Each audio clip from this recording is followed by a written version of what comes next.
Voilà. Alors, mon nom est Jocelyne et je suis une alcoolique. Pour éviter les bruits de fond, je vous demande de garder vos micros fermés, sauf lorsque vous voulez intervenir. Si vous l'oubliez, je vais le fermer moi-même.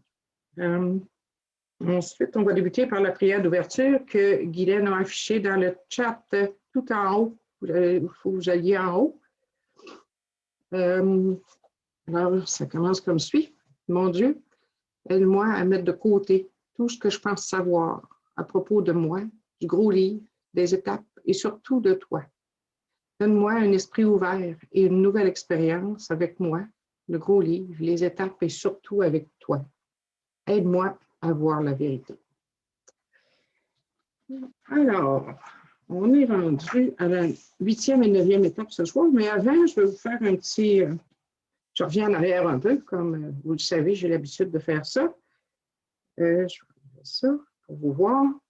Si vous voyez que ça coupe trop, faites-moi signe ou intervenez pour me le dire. Là. Donc, je vais faire juste un petit backup, juste sur la première étape. Si je crois pouvoir rester abstinente seulement avec la première étape, ou si je reste abstinente juste en faisant ma première étape, c'est parce que je ne suis pas alcoolique. Si je crois que le fait d'avoir atteint un bas fond est suffisant pour arrêter de boire, je ne pourrais pas rester abstinent non plus. Ce qui m'a fait penser à ça, cette semaine, j'ai vu un documentaire qui provenait d'un alcoolique qui n'a pas pu rester abstinent avec Alcooliques Anonymes, puis qui a cherché à démontrer que A ne fonctionne pas pour lui, comme pour d'autres personnes qui ont des rechutes. À écouter ce qu'il disait, selon moi, il avait fait sa première étape, mais je ne suis pas certaine qu'il était allé plus loin, car il ne parlait pas du tout de la solution qu'il aurait vraiment essayé de mettre en pratique. Mais il y avait des choses très intéressantes dans cette émission-là, parce que lui, il est allé voir du côté de la science pour régler son problème. Vu qu'A ne pouvait pas régler son problème, il est allé du côté de la science. La réponse est que la science n'a pas pu régler son problème mieux qu'A, mais en tout cas, il y avait une explication scientifique sur l'insanité que j'ai trouvée intéressante et que je voulais partager avec vous autres. Il semblerait que les alcooliques ont moins de récepteurs de dopamine. Ces récepteurs-là sont impliqués dans le circuit des récompenses. Puis à cause de la plasticité des synaptiques, le cerveau est affecté si on fait 100 fois la même chose. Comme par exemple, nous autres, on a bu pendant des années pour avoir un sentiment d'euphorie. On a bu de façon exagérée, puis on voulait avoir un sentiment d'euphorie. Le cerveau d'un alcoolique, à cause de ça, à cause de la plasticité du cerveau, le cerveau a été affecté et a été déformé par la prise répétée et exagérée d'alcool. Donc, ils ont fait, pour prouver ça, ils ont fait des scans sur des alcools et des personnes normales. Donc, ils ont démontré avec ces scans-là que le cerveau d'un alcoolique, quand on y montre des images d'alcool, il ne réagit pas très, très, très minime. Alors que le cerveau d'un alcoolique, il y a des ondes allumées dans le cerveau de façon importante quand il y a des images d'alcool qui lui sont montrées, même si la personne en question n'a pas senti le manque ou n'a pas eu soif en voyant ces images-là. Donc, son conscient n'a pas été affecté, mais son cerveau a été affecté. Alors, moi, ça m'a démontré que les ondes, le cerveau, tu sais, l'insanité, quand on dit l'insanité va nous ramener à notre premier verre, c'est que si ton cerveau est affecté de cette façon-là, que tu n'as pas de défense contre le premier verre, si tu n'as pas de puissance supérieure, tu vas retourner à l'alcool parce que ton cerveau a activé le besoin impérieux d'un verre, le besoin impérieux d'alcool. Alors, c'est pour ça qu'on a besoin d'une puissance supérieure par rapport à l'insanité. Là, on me dit qu'on commence à perdre la voix. Je parle trop vite pour moi. Perdez-vous encore? Ça va-tu? OK. Je vais continuer. Qu'est-ce que vous voulez? Ce soir, il fait tempête ici. Ça affecte, semble-t-il, la bande passante ou je ne sais pas quoi. Donc, pour revenir aux étapes, j'ai aussi, ce soir, je me préparais pour cet atelier-là, puis je voyais, en tout cas, pour vous dire ce que j'ai vu dans les étapes. La première étape nous demandait seulement de la réflexion. J'ai besoin de comprendre ce qu'est mon problème. Donc, ça, c'est de la réflexion. Les étapes 2 et 3 ont demandé de la réflexion et une décision. C'était quoi la décision de la première étape, d'après vous autres?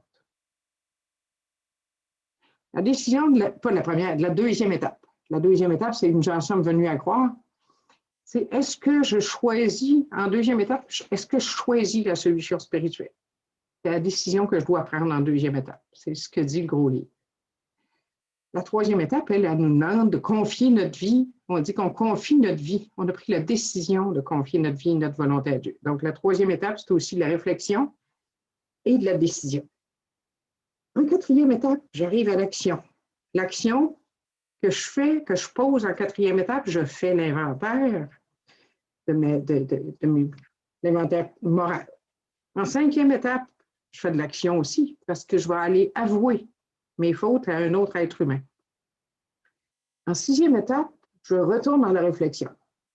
Là, je dois consentir à ce que Dieu élimine mes défauts. Et en sixième étape, je dois demander à Dieu de les éliminer. Donc, je réfléchis en septième, puis je décide. En huitième étape, je vais retourner à l'action. Et là, je vais faire un inventaire.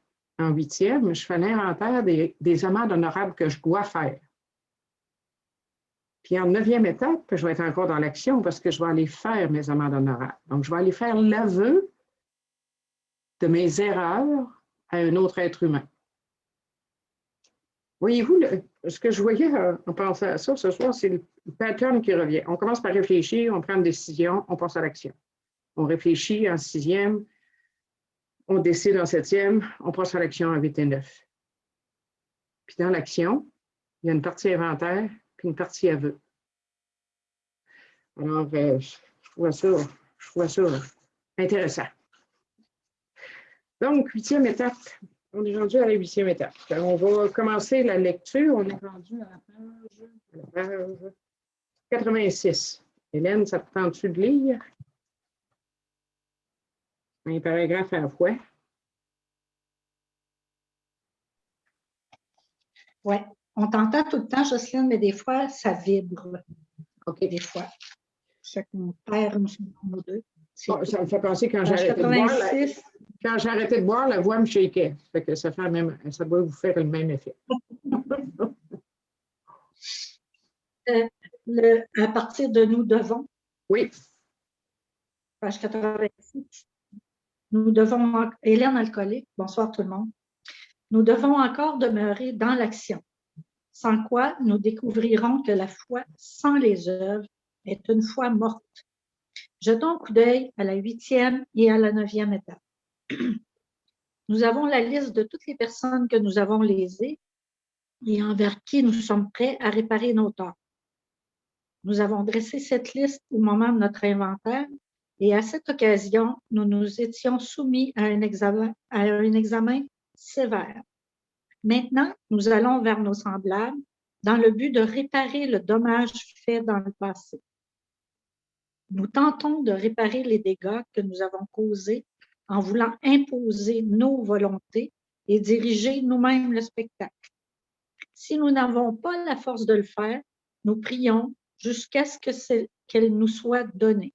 Souvenez-vous qu'il était entendu au début que nous ne reculerions devant rien pour vaincre l'alcool.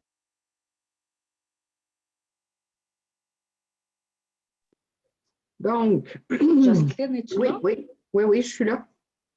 Donc, la foi sans les œuvres. Les œuvres, c'est quoi? C'est l'action que je fais. Donc, si j'ai la foi, mais que je n'agis pas, c'est une foi morte. C'est ça que ça dit, cette phrase-là, dans le fond. Et là, ici, il nous donne le premier objectif, le premier objectif de la 8e et 9e étape. Donc, ils disent maintenant, vers le milieu du paragraphe, nous allons vers nos semblables dans le but de réparer le dommage fait dans le passé. Donc, notre objectif premier, dans 8e et 9e dans les amendes, c'est de réparer les dommages qu'on a faits dans le passé. En anglais, ils disent « clear away the wreckage of your past », de faire de nettoyer les débris de notre passé. Et la 8e étape et 9e étape surtout, c'est celle qui va faire le plus de réparation. Dans le fond, une amende, quand on regarde ça, c'est une réparation qu'on va faire. On va essayer de réparer les pots cassés, dans le fond. Et ils nous disent, si nous n'avons pas la force de le faire, en anglais, c'est plus la volonté ou le désir de les faire. Donc, si on n'a pas, pour certaines amendes, des fois, on peut pas avoir envie de les faire tellement. Alors, on va prier jusqu'à ce que Dieu nous donne la force de le faire. Souvenez-vous qu'il était entendu au début que nous reculerions devant rien pour vaincre l'alcool. Vous rappelez-vous où on a dit ça?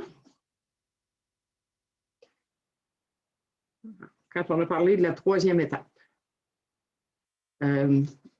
On était dans notre méthode. On nous dit, un petit peu que je retrouve la place. Et moi, c'est ça. À page 65, dans notre méthode, le 2e paragraphe, il dit, si vous voulez ce que nous avons et que vous voulez tout faire pour l'obtenir.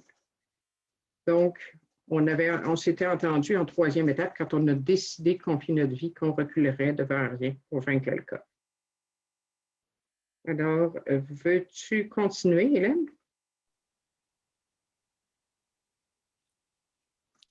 Oui, sans doute reste-t-il encore quelques réticences. En récapitulant la liste des amis et des compagnons de travail que nous avons blessés, il pourrait arriver que nous soyons peu confiants des résultats d'une démarche à caractère spirituel auprès d'eux. Rassurons-nous, il n'est pas nécessaire et probablement pas indiqué d'aborder certaines personnes en insistant sur le caractère spirituel de notre visite. Nous pourrions éveiller des préjugés chez elles. Pour l'instant, nous tentons de mettre de l'ordre dans notre vie. Cela ne constitue cependant pas une fin en soi.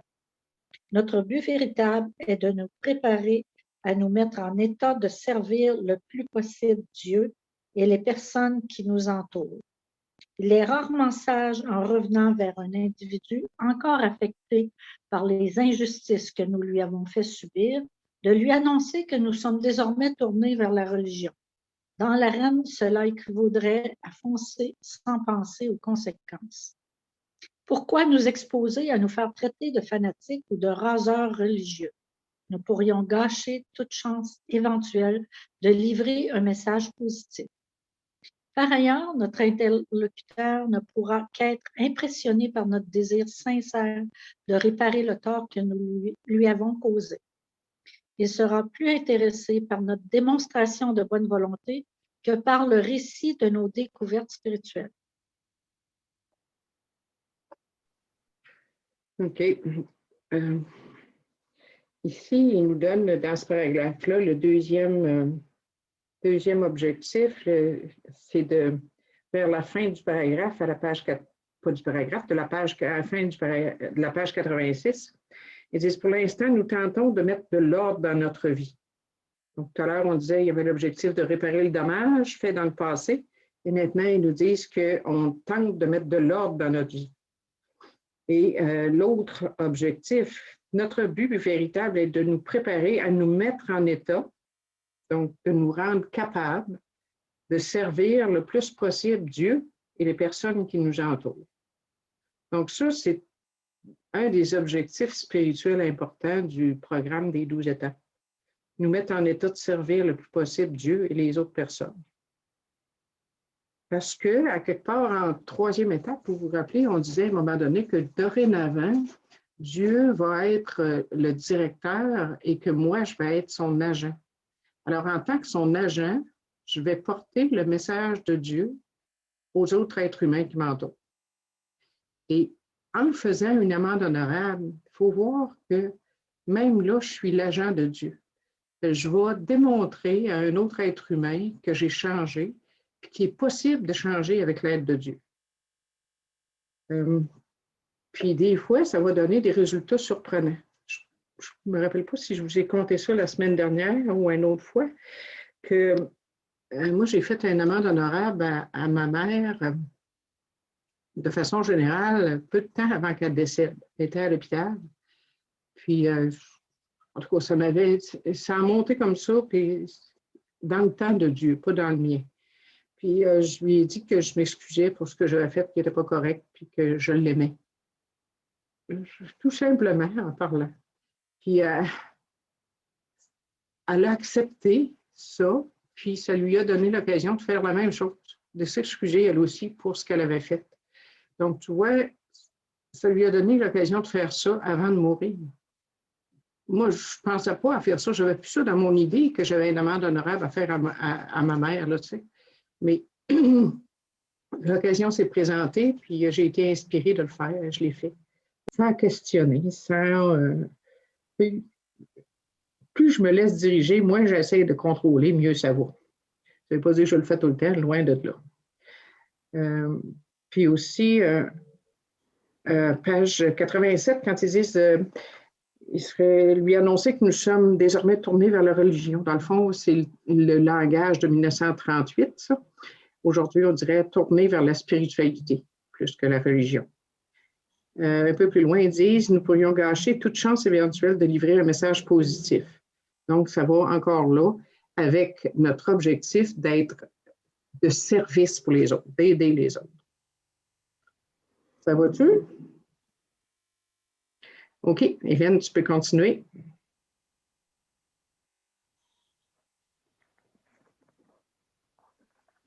Il ne s'agit cependant pas d'un prétexte pour échapper à la peur de parler de Dieu. Nous sommes prêts à exposer nos convictions avec tact et bon sens quand c'est utile. La question de notre démarche auprès de quelqu'un que nous avons détesté va surgir à son heure. Peut-être cette personne nous a-t-elle causé plus de tort que nous ne lui en avons fait. En dépit de meilleurs sentiments envers elle, nous ne sommes pas très enthousiastes à l'idée d'admettre nos torts. Avec une personne qui nous est antipathique, nous devons tout de même prendre sur nous. Il est plus difficile d'aller vers un ennemi que vers un ami, mais cela nous rapporte davantage. Nous abordons alors l'autre dans un esprit d'aide et de pardon. Nous avouons notre inimitié passée et exprimons notre regret. Alors, quand tu parles dans la deuxième phrase de ce paragraphe-là, que quand nous sommes prêts à exposer nos convictions, tact et bon sens, quand c'est utile. Encore là, ça vient la notion, c'est pas moi qui va savoir quand est-ce que ça va être utile. Tu comprends? Je vais être guidée pour le faire. C'est tout un renversement de notre façon habituelle de gérer notre vie. Habituellement, on essaie de contrôler les affaires et puis de gérer notre vie nous-mêmes. Moi, j'ai été élevée de même, puis j'ai appris ça comme ça. Alors, ça vient à l'encontre de nos instincts naturels, je dirais. Mais moi, c'est venu quand j'ai réalisé à quel point j'étais impuissante à gérer ma vie par moi-même. D'ailleurs, je voyais récemment un texte que je vais essayer de retrouver. Je pense que c'est ce matin que j'ai lu ça, justement. Oui, ça ne sera pas long, je vais vous retrouver ça. Qui parle de ça. Et je trouvais ça, c'était tellement clair. Il disait, c'est une des lectures spirituelles que je fais le matin, puis que ça commence par Dieu et la force à laquelle je me fie.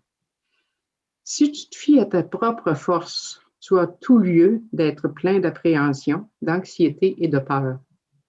Que peux-tu prédire ou contrôler? Qu'y a-t-il en toi sur quoi tu puisses compter? Qu'est-ce qui pourrait te rendre capable d'être conscient de toutes les facettes d'un problème, quel qu'il soit, et de les résoudre de telle façon que seul du bien puisse en sortir? Qu'y a-t-il en toi qui te permette de reconnaître la bonne solution et qui te garantisse qu'elle sera accomplie? De toi-même, tu ne peux faire aucune de ces choses. Ils disent aussi, Dieu est ta sécurité en toutes circonstances. Donc, c'est ça. Donc, plus je reconnais que tout seul, je ne suis pas capable, plus je vais me fier sur Dieu. Je vais me laisser guider. Dans ce paragraphe-là, à la dernière phrase, il parle de inimitié. C'est un mot qu'on n'emploie pas bien souvent, ça. Ça veut dire comme notre rancœur ou nos mauvais sentiments face à une autre personne. OK, on peut continuer à lire.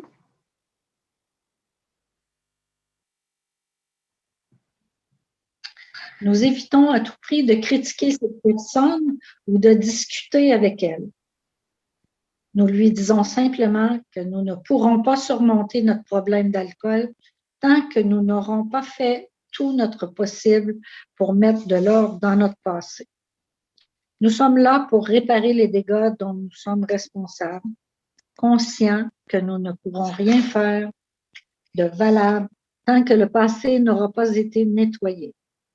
Nous évitons de lui dire ce qu'elle devrait faire. Seuls nos torts à nous sont mentionnés, jamais les siens. Si nous parlons avec calme, franchise et sans rien cacher, les résultats seront satisfaisants.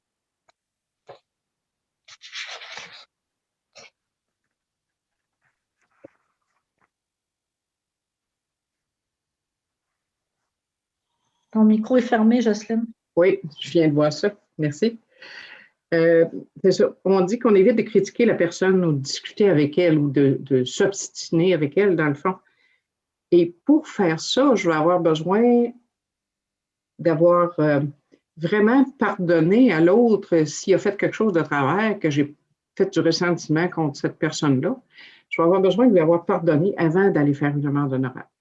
Si je vais faire une demande honorable à une personne envers qui je fais encore du ressentiment, ça pourrait ne pas bien se passer.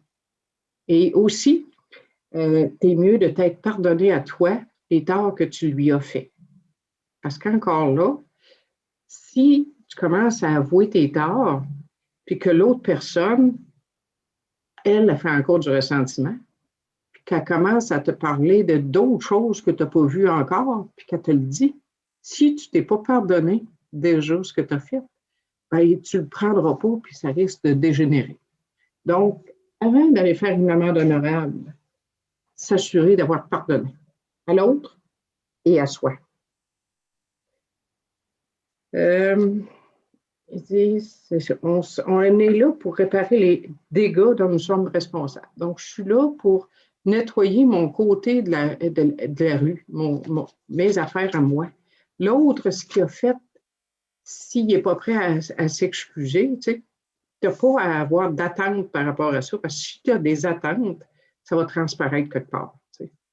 Fait que le mieux, c'est de ne pas avoir d'attente, que l'autre aussi fasse des excuses si tu penses qu'il aurait besoin d'en faire. Donc, seuls nos torts sont mentionnés, jamais les siens. Dans le, tu sais, on entend, il y a, quand tu suis une thérapie avec un psychologue ou avec un psychiatre, en tout cas, souvent, la méthode de la psychologie, c'est d'aller parler à l'autre personne de comment je me suis sentie, puis qu'est-ce que l'autre m'a fait, ce que ça m'a fait, ce que l'autre a fait. Tu comprends? C'est ce que la psychologie préconise. Nulle part dans le gros livre, c'est parler de ça. On ne dit jamais ça dans notre mode de vie. On parle toujours de réparer nos torts à nous, de faire notre inventaire personnel à nous, pas l'inventaire de l'autre. Alors, c'est pas... puis je dois vous dire que pour l'avoir essayé, ça ne marche pas. J'ai regardé une émission avec Jean-Marc aujourd'hui, puis c'est ça, il y avait une méthode de communication dans laquelle il suggérait de dire à l'autre vraiment comment il se sentait. Puis finalement, comment je me sens, ça finit souvent par le résultat que l'autre se sent coupable ou qu'il se sent attaqué, même si on ne l'attaque pas. Exemple, si je dis à l'autre, j'ai peur, comme ça, c'était l'exemple d'aujourd'hui, j'ai peur parce que tu as recommencé à boire, j'ai peur que ça arrive encore, puis bon. qu'est-ce que ça va faire? Là, vas-tu se sentir bien? Vous pensez de se faire dire ça? Probablement pas. Donc, tu sais, moi, j'ai pratiqué ça avec mon deuxième conjoint, de dire à l'autre comment je me sentais. Je me sens comme ça, je me suis sentie comme ça quand tu as fait telle affaire. Ben, je suis encore en train de dire à l'autre que c'est de sa faute si je me sens comme ça, si je me sens mal. Puis ça aide pas bien dans un couple. Nous autres, pour l'avoir pratiqué beaucoup, j'avais l'impression à la fin que c'était juste des reproches qu'on se faisait de cette façon-là. En parlant en jeu, on finissait par se faire des reproches. Fait que ça ne donne pas des très bons résultats dans la communication, dans un couple. Excusez. Ça me pique dans la gorge. OK, je vais laisser Hélène lire le prochain paragraphe. Est-ce que Jocelyne, c'est Monique? Oui. La dernière phrase, là, à page 87, dit oui, vas-y. dont nous sommes responsables. Je ne sais pas si c'est avec toi ou avec ma Morane, mais il disait responsable et non coupable. Puis moi, je dis, ça m'avait aidé à m'enligner. Je ne me sens pas coupable, mais je suis responsable parce que j'ai fait mon inventaire. J'ai tout vu le portrait au complet. C'est un très bon point, Monique, effectivement. En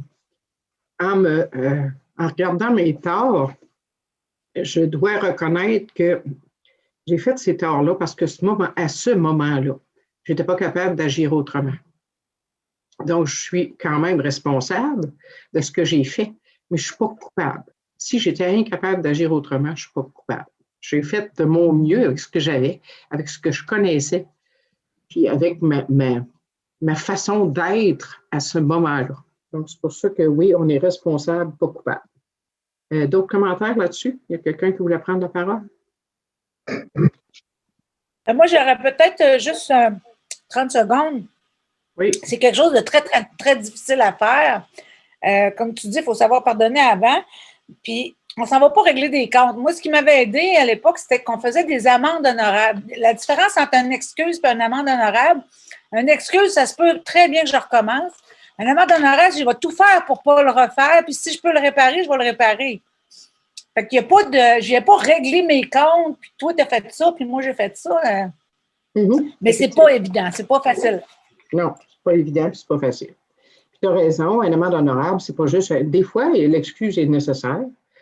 Parce que comme ce que j'avais fait avec ma mère en dernier, je pouvais juste faire une excuse à ce moment-là. Mais j'avais réparé avant par mon changement d'attitude à son égard. J'avais commencé à l'aimer et à l'accepter telle qu'elle était. Fait que ma réparation était faite. Tout ce qui restait à faire, c'était de mettre ça en mots pour lui dire « je m'excuse ». Tu sais? Mais effectivement, une amende, ce n'est pas juste une excuse.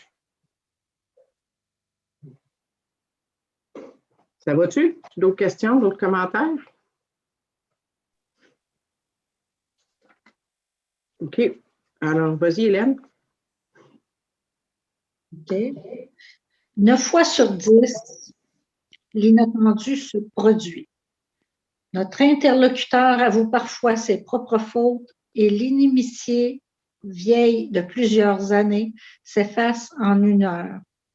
Nous réussissons presque toujours à marquer des progrès. Il arrive que nos ennemis d'hier nous félicitent pour notre démarche et nous souhaitent bonne chance. Parfois, certains nous offrent leur aide. Il ne faut cependant pas nous en faire si quelqu'un nous chasse de son bureau. Nous aurons démontré notre bonne volonté, nous aurons fait ce qu'il fallait, c'est fini.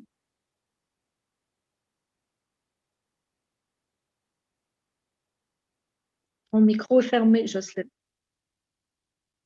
Oui.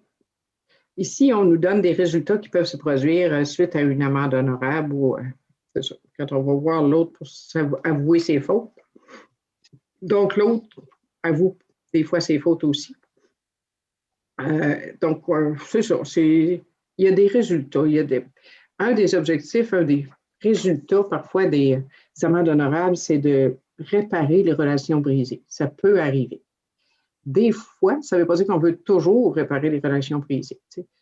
il peut arriver qu'on aille faire une amende honorable à une personne qu'on ne veut pas garder dans notre vie, qu'on ne veut pas avoir de relation avec elle après. Mais on a réalisé qu'on lui devait une amende honorable et on doit la faire. Mais ça ne veut pas dire qu'on va réparer la relation à ce moment-là. OK. Alors là, on commence à voir on a vu de façon générale les amendes honorables jusqu'à maintenant. Maintenant, il commence à nous parler des problèmes spécifiques. Donc, le premier est quand on doit de l'argent. Alors, vas-y, Hélène. La plupart des alcooliques doivent de l'argent. Nous ne cherchons pas à échapper dans les financiers. Nous leur expliquons notre objectif sans faire de manière au sujet de notre alcoolisme. En général, ils sont déjà au courant que nous nous en doutions ou non. Nous ne craignons pas non plus de révéler notre problème d'alcool sous prétexte que notre franchise pourrait nous causer des ennuis financiers. Abordé sans détour, le plus dur des créanciers peut parfois nous surprendre. Tout en discutant du meilleur arrangement possible, nous laissons savoir à ces gens que nous regrettons notre conduite passée. Notre alcoolisme a fait de nous de mauvais payeurs. Nous ne devons pas craindre nos créanciers, aussi loin que cela doive nous mener, car l'angoisse d'avoir à leur faire face risque de nous faire boire. Oui. Donc, on ne cherche pas à échapper à nos créanciers. Donc, si on doit de l'argent, on doit aller rencontrer ceux à qui on en doit et leur en parler, puis essayer de trouver un arrangement. Un arrangement, c'est-à-dire que je n'essaie pas de diminuer le montant que je lui dois. Un arrangement, c'est comment je vais pouvoir te rembourser avec les moyens que j'ai, puis que ça va faire ton affaire à toi aussi. C'est ça, un arrangement dans ce cas-là. Donc, on s'arrange, mais on doit redonner à l'autre ce qui lui est dû.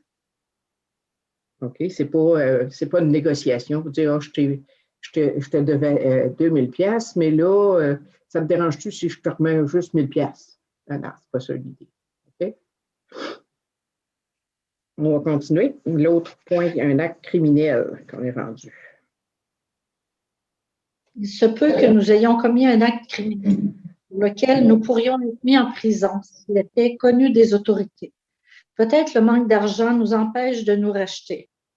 Nous avons déjà avoué ces circonstances à une autre personne, confidentiellement. Cependant, si ces gestes étaient révélés, nous serions certainement incarcérés ou nous perdrions notre emploi.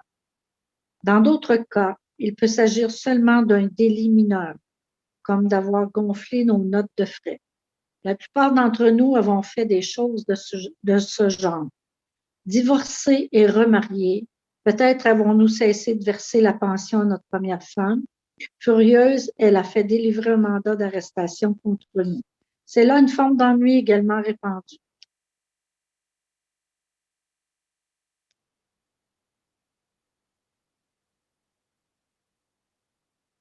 Je ne sais pas si tu parles, mais ton micro est encore fermé.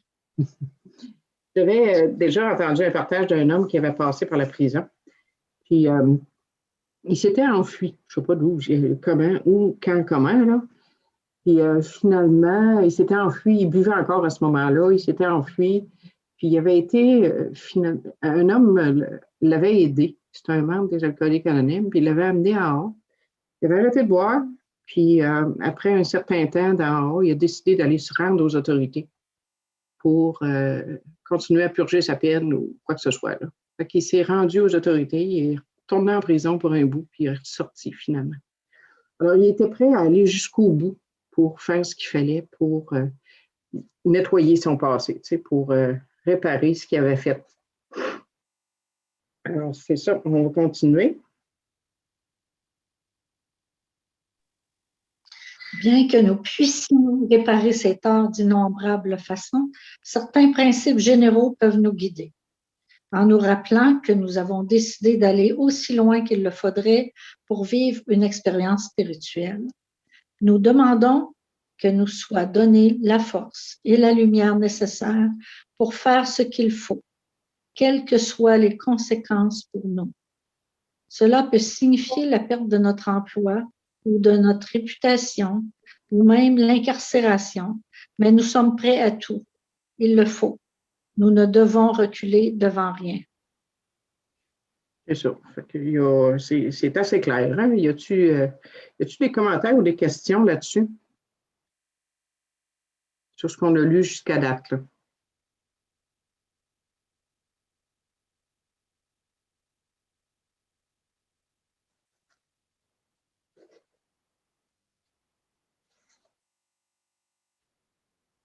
OK, on va continuer et on va passer un paragraphe ou deux. On va se rendre à la page 90, le deuxième paragraphe, s'il te plaît, Hélène.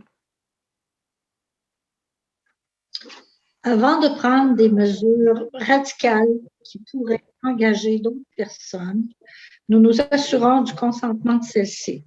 Après que la permission nous a été accordée, que nous avons pris conseil auprès d'autres personnes et que nous avons demandé l'aide de Dieu, si la mesure catégorique s'impose, alors nous ne devons pas reculer. C'est ça. Donc, il raconte, après ça, les 2-3 paragraphes suivants, il raconte l'expérience d'un membre qui avait porté tort vraiment à une autre personne, qui avait nui à sa réputation et qui avait pas remboursé d'argent à cette personne-là non plus. Donc, pour réparer ses torts, il a fallu qu'il aille, lui, il a décidé il a consulté sa femme puis son associé en affaires, puis il avait fait une réparation devant l'église, son église où la personne allait aussi, là. Après le sermon, il s'était levé puis il avait exposé la situation. Donc, ça avait... c'est de cette façon-là qu'il a fait son amende honorable. L'autre point, à page 91, on parle des problèmes de ménage. On connaît tout ça. Veux-tu lire ce paragraphe-là, s'il te plaît? Il est probable que nous ayons des problèmes de ménage. Peut-être entretenons-nous avec les femmes des relations dont nous préférons que la nature ne soit pas connue. Sur ce point, nous doutons que les alcooliques soient fondamentalement bien pires que les autres.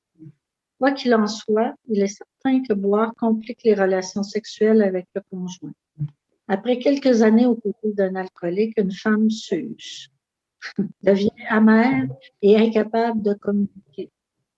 Comment pourrait-il en être autrement? Le mari commence à se sentir seul et à s'apitoyer sur son sort. Il se met à chercher quelque chose d'autre que l'alcool dans les boîtes de nuit ou autres endroits du même genre. Peut-être vit-il une aventure secrète passionnée avec une femme qui comprend. En toute honnêteté, nous devons dire qu'elle peut très bien comprendre. Mais que faire devant une situation comme celle-ci? Souvent, celui dont c'est le cas éprouve de gros remords, surtout s'il est marié à une femme loyale et courageuse qui a vécu et vit littéralement l'enfer à cause de lui.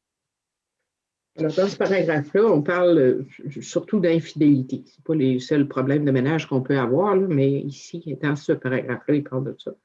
Puis, ils disent, c'est bien sûr que dans le gros livre, un peu partout, quand il parle il parle surtout au masculin, comme si c'était juste les hommes qui avaient bu quasiment. Mais c'est parce que dans ce temps-là, il n'y avait pas beaucoup de femmes dans le Code canadien. Puis, il y avait la règle du masculin l'emporte sur le féminin. Remarque que je pense qu'elle marche encore, cette règle-là, dans la grammaire. Donc, c'est peut-être qu'on a entretenu avec les hommes, nous autres aussi, des relations dont nous préférons que la nature ne soit pas connue. Alors, c'est ça. Je n'ai pas grand-chose à rajouter là-dessus. On va voir à la page suivante qu'est-ce qu'il suggère de façon de faire. Veux-tu lire ça? Quelle que soit la situation, nous devons généralement faire quelque chose pour le protéger. Si nous sommes certains que notre femme ne sait rien, devons-nous lui dire ce qui se passe? Pas nécessairement. Si dans l'ensemble, elle sait que nous avons fait bien des folies, devons-nous lui en raconter les détails? Certes, nous devons avouer nos fautes. Elle peut cependant insister pour avoir tous les détails. Elle voudra savoir qui est l'autre femme et où elle habite. Nous considérons qu'il vaut mieux répondre que nous n'avons pas le droit de mêler une autre personne à nos problèmes de couple, que nous regrettons ce que nous avons fait et que si Dieu le veut, cette situation ne se représentera pas. Nous ne pouvons pas faire plus. Nous n'avons pas le droit d'aller plus loin. Même s'il y a parfois des exceptions légitimes, et bien que nous ne voulions pas tracer de règles à suivre, nous avons souvent trouvé que c'était là la meilleure façon de procéder. Mhm. C'est ça. Donc, ils ne se prononcent pas vraiment sur la meilleure façon. Ils disent, de toute façon, c'est sûr qu'on n'a pas à nommer la personne ou à dire où elle habite, là, parce qu'on implique une autre personne. Fait qu'on on ne veut pas, en aucun cas, faire tort à une autre personne en faisant nos amendes honorables. Ils disent aussi, si Dieu le veut, cette situation ne se représentera pas. Personnellement, j'aime mieux, avec l'aide de Dieu, cette situation ne se représentera pas. Parce que je ne crois pas que Dieu veut. Et mes efforts personnels. Oui, effectivement. Si je ne veux pas, moi, je vais rester dans le même cas puis je vais continuer. Dans ce cas-là, quelqu'un qui ne veut pas arrêter ce genre de conduite-là, il est mieux de ne pas se présenter pour faire une amende honorable. Ça ne sert à rien. On s'entend dessus qu'on va faire une amende honorable si on a décidé de changer d'attitude envers la personne ou de changer notre comportement dans ce cas-là, entre autres. Là. Ça fait que tu ne vas pas faire d'amende honorable si tu ne veux rien changer. On va sauter un petit paragraphe, Hélène, puis on va continuer par dans certains cas. Hey, Jocelyne, j'ai une petite question, s'il vous plaît. Oui, oui. M'entends-tu? Oui. Hey, tu sais, ils disent là, à un moment donné que c'est pour nuire à quelqu'un d'autre. Tu sais, admettons que ton conjoint, il ne sait pas là, que tu as été infidèle. Tu sais, je veux dire, dans le fond, es-tu obligé de dire la vérité? Non, c'est le cas que tu n'es pas obligé d'aller. Tu pourrais lui faire plus de tort que de bien. Tu ne feras pas de bien à la Exactement. C'est ça. Puis lui, ça va lui faire de la peine, puis non, c'est pas nécessaire. C'est pas nécessaire. Arrange-toi avec ta conscience dans ce cas-là. Si c'est ton cas, quand c'est le cas de quelqu'un, là, on est mieux de s'arranger avec notre conscience, d'en parler à une autre personne, puis de demander à Dieu, puis de s'accorder le pardon, puis passer à autre chose. Puis surtout, non, c'est ça. Ben, je ne parlais pas nécessairement de mon cas, là, mais je parlais en général. Sylvie. Oui. OK. Merci. Bienvenue. D'autres questions, commentaires? Oui, moi, j'en ai un commentaire. Mon nom, c'est Guylaine, je suis alcoolique. Allô, Guylaine. Alors, finalement, pour régler des problèmes, pour résoudre un problème d'infidélité, il y a comme deux parties. La première, c'est d'avouer ses torts quand c'est faisable et de cesser le comportement. Mhm. C'est ça qui est expliqué dans le groupe. Il ne rajoute pas d'autres façons ou d'exemples de corriger ou de réparer nos torts. Non, il n'y a pas d'autre façon de ça. C'est surtout changer notre comportement, notre attitude, puis notre comportement. Puis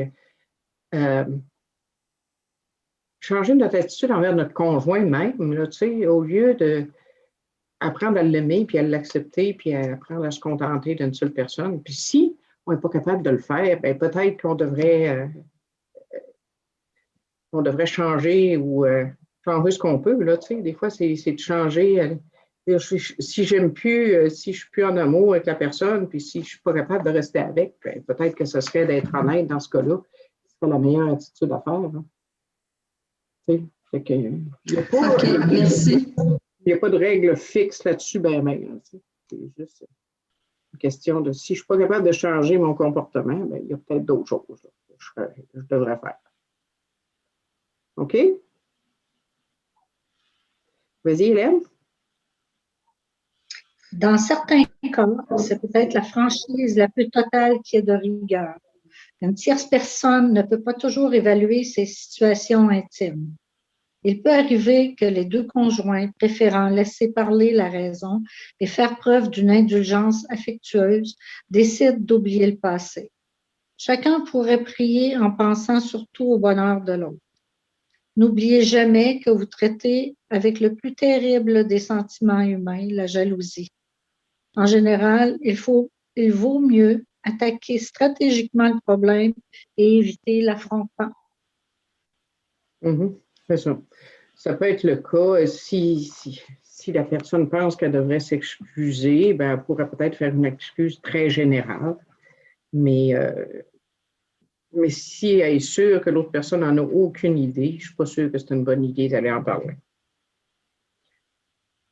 On va continuer. Donc là, ça termine la section, ça termine la section sur l'infidélité. Là, on va passer à d'autres problèmes de ménage. Même si nous ne connaissons pas ces complications chez nous, il y a beaucoup à faire dans nos relations familiales. Parfois, un alcoolique vous dira que la seule chose qu'il a à faire est de ne pas boire. De toute façon, s'il buvait, il n'aurait pas de foyer. Mais il doit faire beaucoup plus encore pour réparer ses torts envers sa femme ou ses parents qu'il a tant malmenés pendant des années. La patience de certaines mères ou de certaines femmes d'alcooliques dépasse tout entendement. Sans elles, un grand nombre d'entre nous seraient aujourd'hui sans famille et peut-être morts. Je peux lire l'autre paragraphe aussi. L'alcoolique est comme un ouragan qui ravage la vie des autres sur son passage. Il brise des cœurs, détruit de tendres relations, déracine des affections. Son égoïsme et son manque d'égard constant maintiennent le foyer dans le tumulte. À notre avis, celui qui prétend qu'il suffit de ne pas boire n'a pas assez réfléchi à la question. Il est comme le fermier qui, en sortant de son abri après le passage du cyclone qui a démoli sa maison, se tourne vers sa femme pour lui dire « Je ne vois aucun problème, mais ici, n'est-ce pas merveilleux? Le vent est tombé. » Alors, c'est ça. Quelqu'un qui dit qu'il suffit de ne pas boire n'a pas réfléchi à la question, puis il n'a surtout pas fait un inventaire pour constater ou faire la liste de ses torts. Tu sais. Si dans les torts, on peut inclure le fait d'avoir une attitude exécrable à la maison, là, tu sais, de toujours être enragé ou ben non, de toujours être de mauvaise humeur ou de ne pas tolérer rien de la part des enfants. Il y a beaucoup de torts qui sont c'est facile d'avoir des torts envers sa famille. Là, tu sais, la patience n'est pas toujours là. Puis surtout quand on buvait, on ne l'avait pas. Ça, cette affaire-là, je ne sais pas pour vous autres, mais moi, je ne l'avais pas.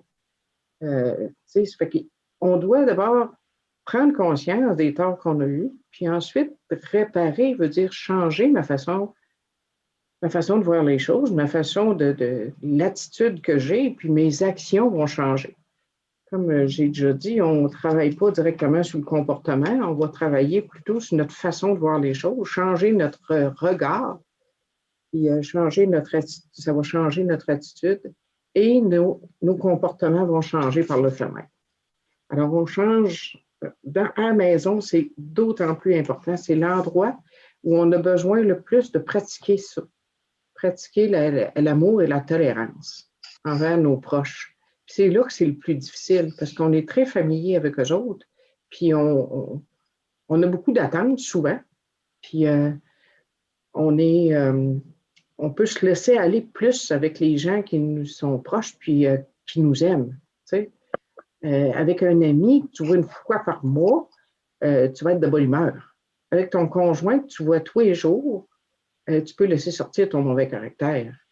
Fait que c'est là qu'il y a le travail à faire, c'est de prendre conscience que oui, j'ai un mauvais caractère à la maison. J'ai besoin de changer ça. Mon Dieu, aide-moi. Puis moi, j'ai fait ça avec mon conjoint, mon premier conjoint, quand j'ai décidé que j'apprendrais à l'accepter puis à l'aimer tel qu'il était. Puis arrêter de chialer après, puis arrêter de le critiquer puis de le blâmer pour tout. Tu sais? C'est que j'avais compris que ça, c'était les torts que j'avais, moi. Puis que j'avais besoin de changer ça. Fait que j'ai changé ma façon de le regarder. Puis quand il faisait des choses que j'aimais moins, bien, je me tassais. J'allais prendre une marche.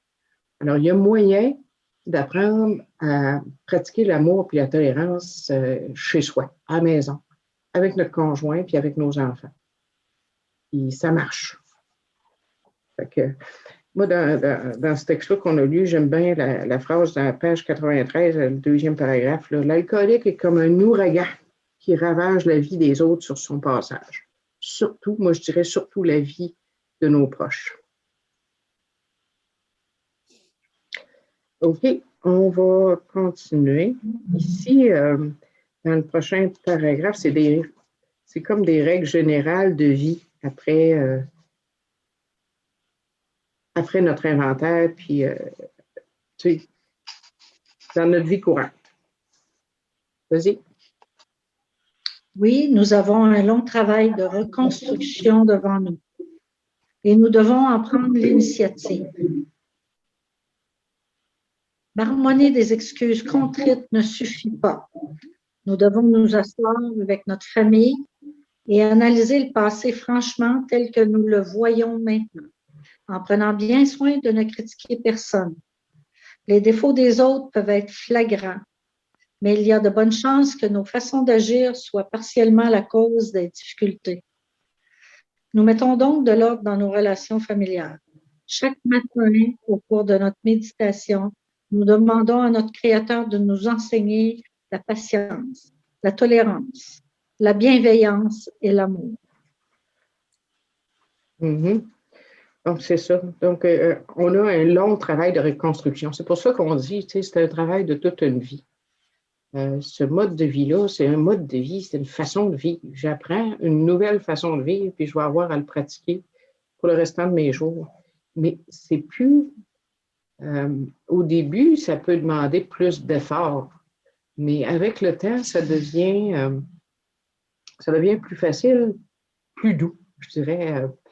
On en voit les bénéfices rapidement. Donc, ça nous... c'est motivant de continuer. Puis, c'est surtout le sentiment de paix puis de sérénité qui nous habite, qui devient notre façon de vivre habituelle. Tu sais. On va continuer l'autre paragraphe.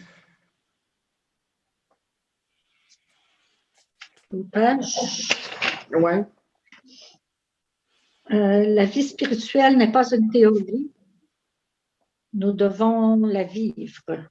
À moins que notre famille n'exprime le désir de vivre selon des principes spirituels, nous croyons qu'il ne faut pas pousser les nôtres sur ce point. Nous devons éviter de leur parler constamment de spiritualité. Ils y viendront à leur heure. Nous prêcherons mieux par notre façon d'agir que par nos paroles. Nous devons nous rappeler que 10 ou même 20 années d'alcoolisme actif peuvent rendre sceptique à peu près n'importe qui. Mm-hmm. Oui. Tu peux continuer l'autre paragraphe? Moi, ça me rappelle quelque chose. Oui. Je peux-tu parler de ce que ça me... aussitôt que j'avais un livre spirituel qui parlait de choses que mon mari faisait, c'était comme si je voulais absolument qu'il lise, soit dans mes réflexions quotidiennes ou dans n'importe quoi d'autre. Tu sais. Je lui montrais, puis je voulais qu'il lise. Puis à un moment donné, il a garoché un de mes livres. Je voulais comme qui avance lui aussi spirituellement. On appelle ça du contrôle. Certains torts peuvent être impossibles à redresser complètement. Oui, Hélène, oui. Tu m'as fait penser que moi aussi, j'ai fait ça. J'ai fait ça avec mon deuxième conjoint. Essayer de le convertir à ma façon de voir les choses. Essayer on riait avec ça, par exemple, il trouvait ça comique. J'essayais de le thérapeutiser, on disait. Je suivais des thérapies, puis quand je revenais de là, j'essayais de le convertir. Oui, Lina. Moi aussi, j'ai fait ça. J'ai fait ça avec mes enfants, puis mon chum. Puis là, ma moraine de l'époque m'avait dit là, regarde-toi aller, quand tu fais ta lecture le matin, là, tu penses à lui, il devrait lire ça, il devrait faire ça. Puis elle dit là, parce que tu le lis pour lui, mais la tâche que tu as à faire, c'est de reprendre ta lecture et de la dire pour toi cette fois-ci. Fait que j'étais obligée de lire 2 fois. Là, c'était vraiment la façon que j'avais pour que ça s'adresse à moi, tu sais. Mm-hmm. Oui, c'est bon. Effectivement. Oui. Fait qu'on le mode de vie, c'est pour nous autres. L'autre, il viendra s'il veut. OK, continue, Hélène. Certains torts peuvent être impossibles à redresser complètement. Dans ce cas, si nous sommes vraiment sincères dans nos intentions, nous ne devons pas en faire un problème. Lorsque, par exemple, nous pouvons entrer en contact direct avec les personnes en cause, nous leur écrivons une lettre. Il peut arriver aussi que nous ayons une raison valable de remettre nos excuses plus tard. Mais si cela est possible, nous ne prenons pas de retard. Sans tomber dans la servilité, ni nous montrer grincheux, nous tâchons d'agir avec empathie, tact, bienveillance et humilité. À titre d'agents de Dieu, nous nous tenons debout et nous ne rampons devant personne. Mhm. Alors, c'est ça. Il y a des torts qu'on ne pourra Les peut-être pas. promesses arrivent. Oui, mais on les regardera pas à soir. Pourquoi? Parce que la semaine prochaine, on va regarder comment concrètement se préparer pour les amendes honorables. Puis des exemples un peu plus concrets sur comment les faire. Ici, juste une petite note, on dit si on ne peut pas entrer en contact direct avec les personnes en cause, on leur écrit une lettre ou un téléphone. Mais c'est préférable de faire ça. Dans le fond, la meilleure façon, c'est de faire ça face à face. Si on ne peut pas, on écrit une lettre. Puis si on n'a pas leur adresse ou des fois, ça peut être préférable de le faire par téléphone. Il peut y avoir le cas que la personne est décédée, auquel cas, moi, je suggère d'écrire une lettre aussi et de la brûler ensuite. C'est pas mal ça. Attendez un peu, je vais aller voir, il y a quelque chose ici. Oui. Donc, alors, comme je disais, la semaine prochaine, on va regarder des exemples concrets. C'est pour réaliser la 8e et pour faire la 9e étape. Alors, ça va peut-être... puis on regardera les promesses à ce moment-là après avoir fait ça. Est-ce qu'il y a des questions pour le moment sur ce qu'on a vu ce soir?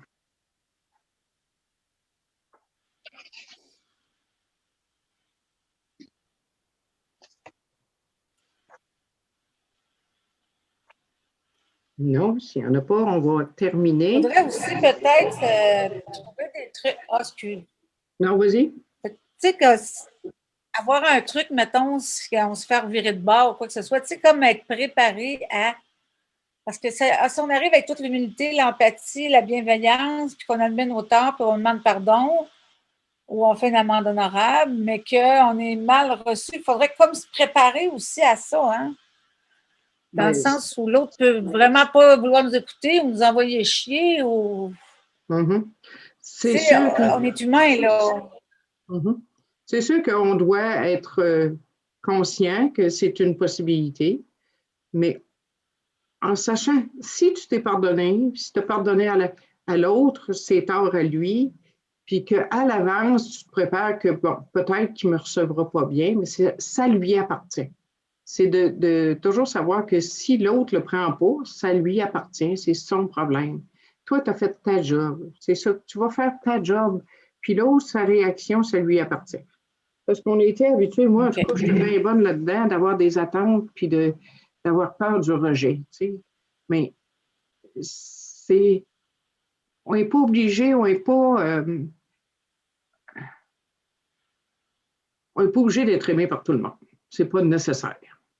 Plus vite on s'habitue à ça, puis on se mind à ça, mieux on va filer. Tu sais. Aujourd'hui, moi, la peur du rejet est beaucoup moins présente. Ça ne veut pas dire qu'il n'y ait plus du tout, mais elle est beaucoup moins présente. Puis dans ces cas-là, on demande si on a cette peur-là, avant, on prie. C'est la prière. On demande à Dieu de nous donner la force, puis le courage de faire ce qu'il faut faire. C'est toujours ça qu'on a besoin. OK? Ça va-tu? Oui. Ça, c'est marqué, nous rampons devant personne aussi, hein? C'est marqué. Oui. Effectivement. On n'a pas à rampe devant personne. Ouais. On n'a pas à ramper. Non. Merci, Justine. Oui, Sylvie?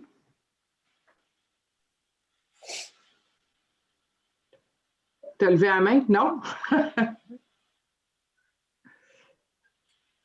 Je m'excuse, je voulais lire la prière, puis j'ai levé la main sans faire par exprès. Excusez-moi. Pas grave. Hein, je l'ai baissé. Voilà. Ah non, tu l'as remis. Je l'enlève. Je l'enlève, Sylvie. Ah, je l'ai remis. OK. Ouais, tu Y a-t-il Désolée. questions, commentaires?